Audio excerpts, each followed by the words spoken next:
Sejam bem-vindos, meus amigos palmeirenses. Um ótimo sábado para todos, bom final de semana. E vamos aqui com mais um vídeo no canal, trazendo todas as informações dessa preparação do Verdão para encarar o São Paulo em busca de mais uma final de Campeonato Paulista. Estou trazendo um corte com todas as informações. Inscreva no canal, deixe seu like, se quiserem deixar a opinião de vocês aí nos comentários.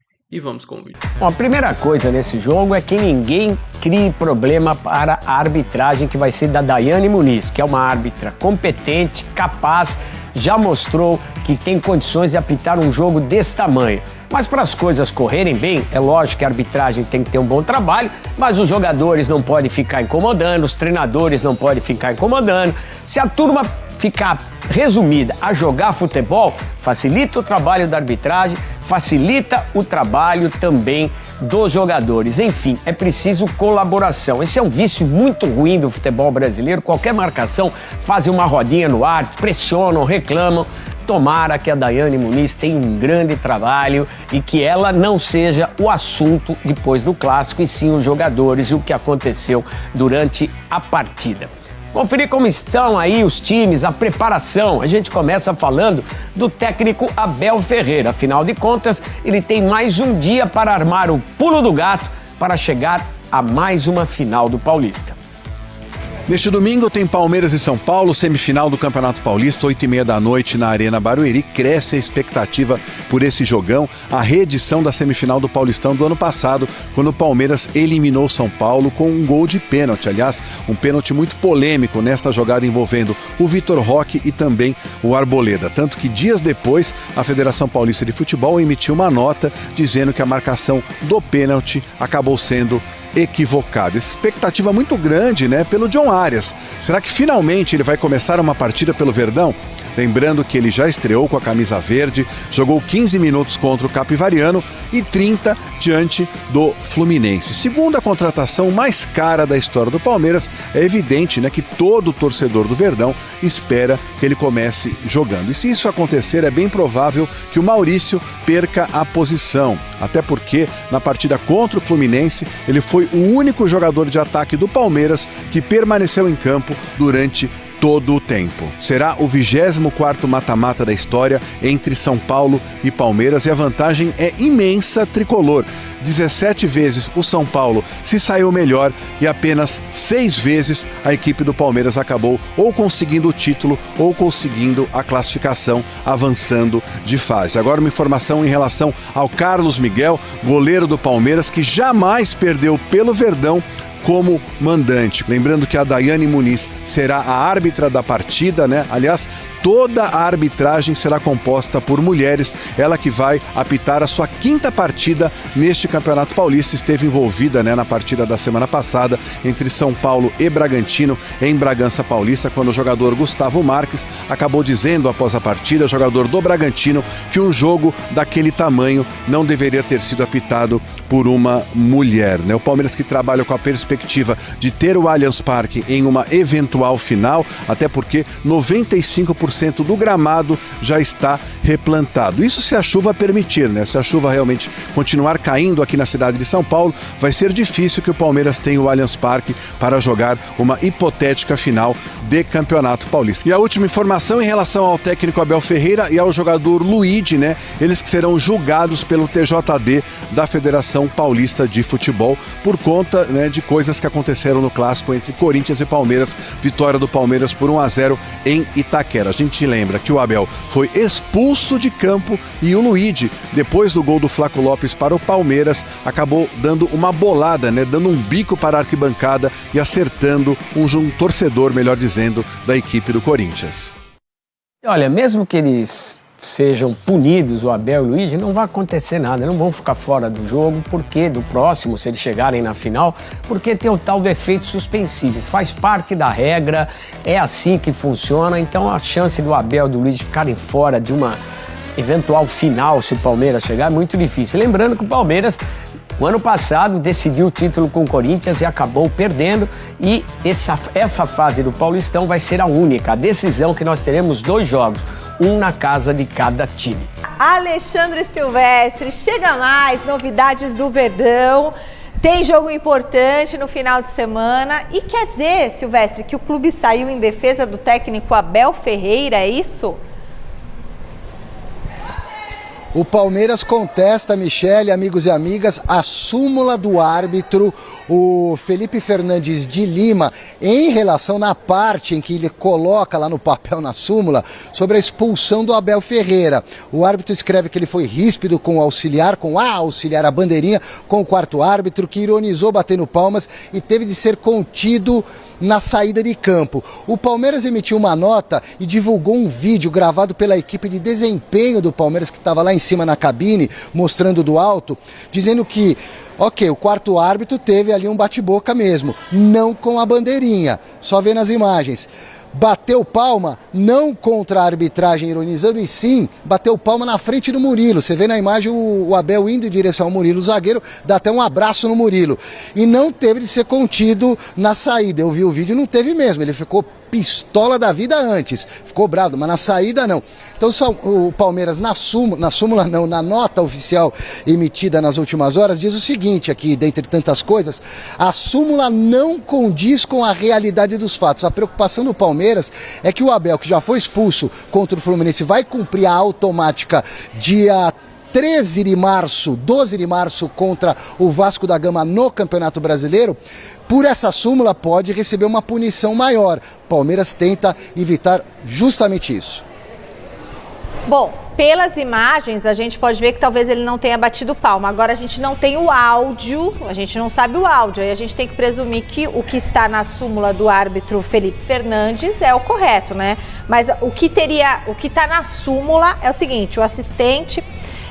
o Abel se dirigiu ao assistente número 1 de forma ríspida, grosseira, gesticulando com braços e batendo palmas de forma irônica. Realmente eu não vi isso aí.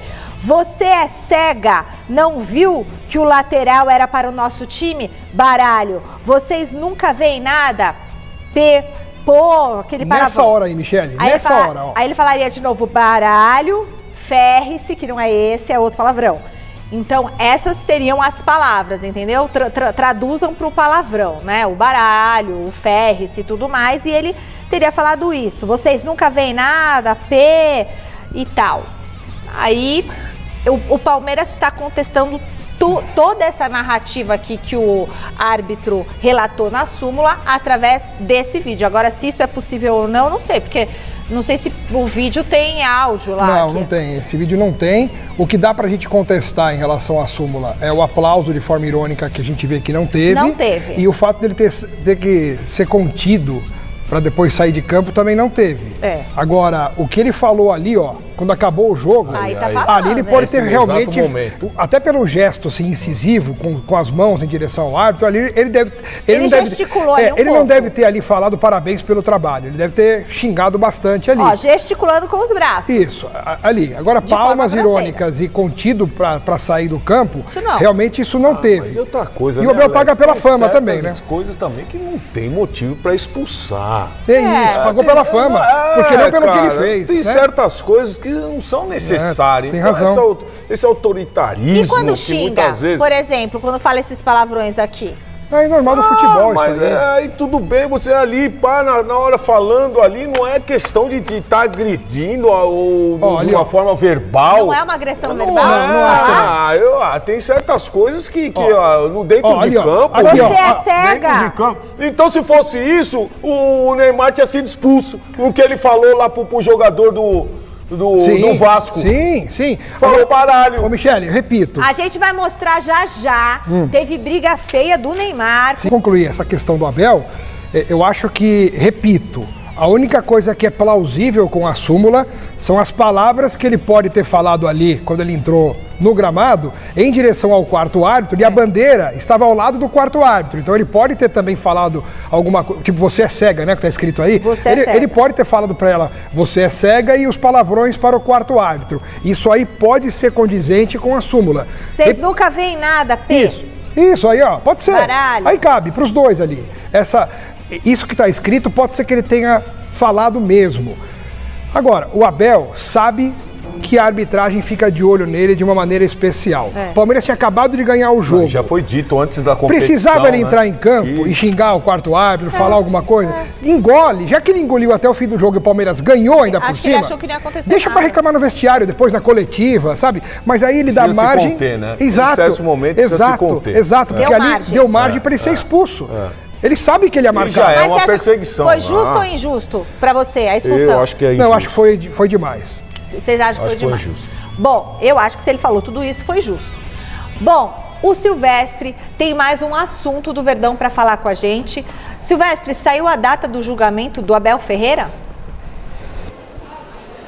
Mais tribunal para o Abel Ferreira. O Abel Ferreira foi expulso no Campeonato Brasileiro, já falamos do assunto. Agora é Campeonato Paulista, TJD, Tribunal de Justiça Desportiva, ligado à Federação Paulista de Futebol. O Abel, para quem não se lembra, foi expulso no derby. Ironizou o árbitro no final do jogo, batendo palmas. Sabia que ia ser expulso, porque agora é tolerância zero. Virou as costas, se mandou para o vestiário. Ok, tá tudo certo. Pegou um jogo de suspensão, cumpriu contra o Guarani. João Martins foi o auxiliar barra técnico naquele jogo lá em Campinas. Só que o julgamento foi adiado e ficou para o dia 3, terça-feira da semana que vem, justamente na véspera da primeira final do Campeonato Paulista. Se o Palmeiras passar, o Abel corre o risco de ser punido, se ele for julgado e condenado. Ele pegou já um jogo que foi cumprido, a punição da automática, ok. Mas pelo comportamento, de acordo aqui com o artigo das regras do futebol, ele pode pegar até 6 jogos. Vai que dão mais 1 ou 2 para ele fica de fora das finais do Paulista, mas sempre cabe recurso ou adiamento. O que vocês acham? Que vai acontecer neste caso? Não vai acontecer absolutamente nada. O João Martins também tinha pego um jogo e essa punição foi revertida em sei lá o quê. Alguma coisa dessas aí. E o Abel é a mesma coisa. E ele não foi expulso nem por xingamento ao Klaus. Ele foi expulso porque bateu palma de forma irônica. Esse eu acho errado. Na beira do campo. Não, é que isso aí tá na regra. Você não pode bater palma de... É orientação aos árbitros. Se há um aplauso de forma irônica, que é um gesto público, que todo estádio vê, o técnico tirando um sarro do árbitro porque ele tá aplaudindo de forma irônica uma marcação que ele discorda, é para dar cartão amarelo. Como o Abel já tinha amarelo... então acho que é por isso que puseram isso aqui também nessa então ele foi expulso. Só que é uma expulsão que não gera uma punição posterior. Ele vai ser julgado porque toda expulsão tem julgamento. Mas não vai acontecer nada. Bom, Paulo, dá em nada, eu creio que pode pegar um joguinho aí já sim. Já pegou automático, não pega mais um. Tudo bem, mas ele já sabe que o pessoal está perseguindo ele. Ele vai bater palma, como você mesmo mencionou. Aí termina o jogo, ele pega e fala tudo o que falou. Jogo diferente. Não, é outro jogo. Não, tudo bem, mas eu tô dizendo no seguinte, que ele tem que tomar cuidado com o que tá fazendo. Sim. Porque um jogo faz uma coisa, outro jogo faz outra coisa. Pô, tá na hora de ficar quietinho. Tá parecendo, ele e o Zubeldia estão fazendo escola. Eles concorrem. Eles estão concorrendo aí. Quem que é o mais chato para arbitragem? Então, cara, precisa dar uma segurada. Eu creio que pode pegar umas coisinhas aí, mas não sei, não. Antes do jogo, não. Claro que o Silvestre traz também informações da escalação do Palmeiras. Silvestre, qual é a mudança que o Abel Ferreira, treinador, pode fazer no time, hein? É uma intuição aqui, baseada também em informações e no que está acontecendo, Michele. O John Arias vem ganhando minutos a cada jogo. 12 contra o Capivariano, 31 diante do Fluminense. Será que isso significa que ele será o titular do meio para frente contra o São Paulo? Não dá para saber. O que eu posso dizer para vocês é que contra o Fluminense o Abel substituiu o Alan, deu uma descansadinha mais pro final do jogo, tirou o Vitor Roque, tirou o Flaco Lopes, mas o Maurício foi até o final, jogou o jogo inteiro diante do Fluminense. É porque o Maurício é insubstituível ou porque o Abel gastou o Maurício para depois descansar no domingo e colocar o Arias? Ainda não dá para saber, Michele. O Palmeiras tem mais um treino preparativo para definir o time amanhã. Muito obrigada, Silvestre. Antes da gente comentar sobre o Arias, eu gostaria de saber do Alex Miller e do Paulo Sérgio se o Arias tem que começar jogando, né, nesse choque rei. Domingo tem mesa redonda, Futebol Debate, das 9 às 11h30 da noite. Lembrando que teremos o ex-jogador Sidney Moraes, volante, foi volante do São Paulo, lembra? Jogou com o Raí? Então, ele vai estar aqui no Mesa Redonda com vocês até 11h30 da noite, tá certo? Trazendo tudo sobre o Choque Rei, tudo sobre os jogos do final de semana. Ele que é treinador hoje. Treinador hoje, isso. Bom, Arias, tem que começar jogando ou vai indo aos poucos? Na opinião, Alex, por favor. Ele foi contratado para jogar. Um jogo como esse, dessa importância, ele já teve mais minutagem na última partida, tá pronto para jogar, tá pronto para mostrar aquilo que todo mundo está esperando. Ele foi contratado para isso, portanto chegou a hora. Aí o Abel se vira taticamente, como é que ele encaixa. Eu tiro o Maurício e boto o Alan mais por dentro. Nessa discussão domingo aqui no Mesa Redonda, eu e o Alex, o Maurício, o Arias, eu falei, vai jogar o Maurício. Não, tem que pôr o Arias, vai pôr... O Alex falou pra mim, até minha mãe e minha avó sabem que tem que sair o Maurício. De opinião. E aí, ele não fez, viu? Ainda não. E até nas substituições ele não foi titular ainda. E até nas substituições não saiu o Maurício. Eu sei. Vamos ver domingo. Até nas substituições não saiu o Maurício. Ele tá sendo coerente, porque ele falou que o Arias ia ter que ganhar a posição. Ele não foi titular ainda. Vamos ver no lugar de quem que ele vai entrar quando o Arias for titular. Vamos ver. Vamos ver se é no lugar do Maurício. Acho que vai ser também. Estou trazendo aqui agora a classificação do Brasileirão após essa vitória do Verdão contra a equipe do Fluminense, que deixou a equipe na liderança da competição, 4 jogos, 3 vitórias e um empate, 10 pontos, ao lado do São Paulo, que tem exatamente a mesma campanha. 4 jogos, 3 vitórias e um empate, somando 10 pontos. A questão da diferença, a questão do saldo de gols, que o Palmeiras tem 3 gols a mais em relação ao São Paulo. Já o próximo jogo do Verdão no Campeonato Brasileiro será no dia 12 de março, contra a equipe do Vasco, lá no Rio de Janeiro, mais especificamente em São Januário. Lembrando, o Palmeiras joga neste domingo contra a equipe do São Paulo, valendo vaga na decisão do Campeonato Paulista. Se inscreva no canal, deixa seu like, se quiserem deixar a opinião de vocês aí nos comentários, e até o próximo vídeo. Avante palestra!